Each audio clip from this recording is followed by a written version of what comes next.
Sometimes you stumble on something and you're like, whoa, how have I not seen this before? Mm-hmm. And that's kind of how I felt with this 1847 edition of Euclid's Elements that you brought in. Um, it's not every day you encounter a nearly 200-year-old math book Mm. that feels so surprisingly, like, modern. Yeah, it's all thanks to Oliver Byrne, the author.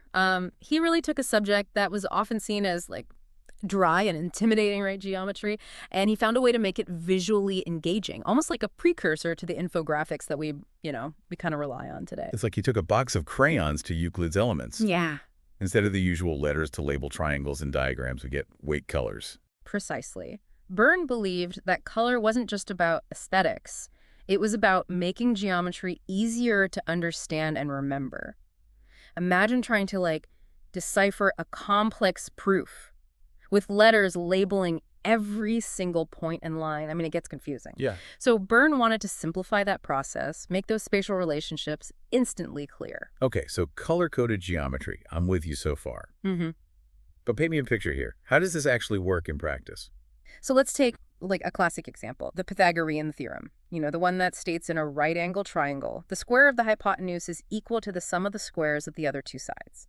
So in a traditional textbook, you would see a triangle with sides labeled A, B, and C. Right, and for anyone who hasn't looked at the Pythagorean theorem since high school, that can feel a bit like trying to read a foreign language. Exactly. But Byrne does away with all of that. Instead of letters, he might use like a red line for one side, blue for another, and yellow for the hypotenuse. And then he visually represents the squares of each side using those same colors. So you're not just reading a theorem, you're seeing the relationship between the squares laid out right in front of you. So instead of deciphering letters and lines, it's like those color matching games we played as kids. Oh, sure. Except you end up proving a geometric theorem. Did this approach catch on? Did Byrne's book spark any debate in the educational world? It's fascinating you ask that. So while it wasn't a complete, overhaul of traditional methods, Byrne's work proved incredibly influential, even inspired the use of color-coded diagrams in math textbooks throughout, the late 19th century. Some critics at the time, though, did accuse Byrne of oversimplification, worrying that relying too heavily on visuals would sacrifice the rigor of, traditional geometric proofs. So it wasn't just about the visuals themselves, but a deeper conversation about how we learn and teach math.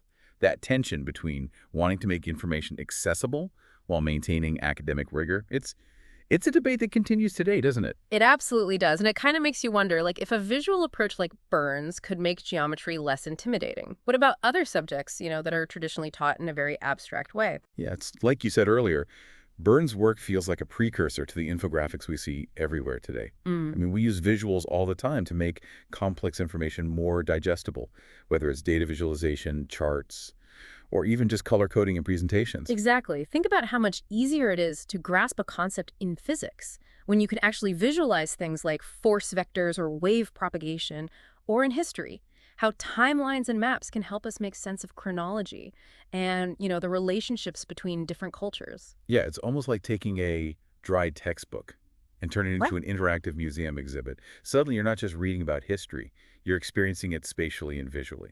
That's a great way to put it. Right. And that's the real power of visual learning. It engages different parts of our brains. It helps us connect the dots and see the bigger picture in a way that, text alone often can't. So Byrne gives us this powerful example of visual learning in action. But how far can we take this idea? Could his approach be applied to any subject? Or are there limits to what visual learning can achieve? That's the million-dollar question.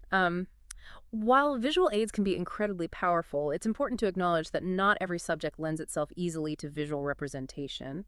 And even when we can use visuals, they shouldn't be seen as a replacement for deeper understanding and critical thinking. So it's about finding the right balance.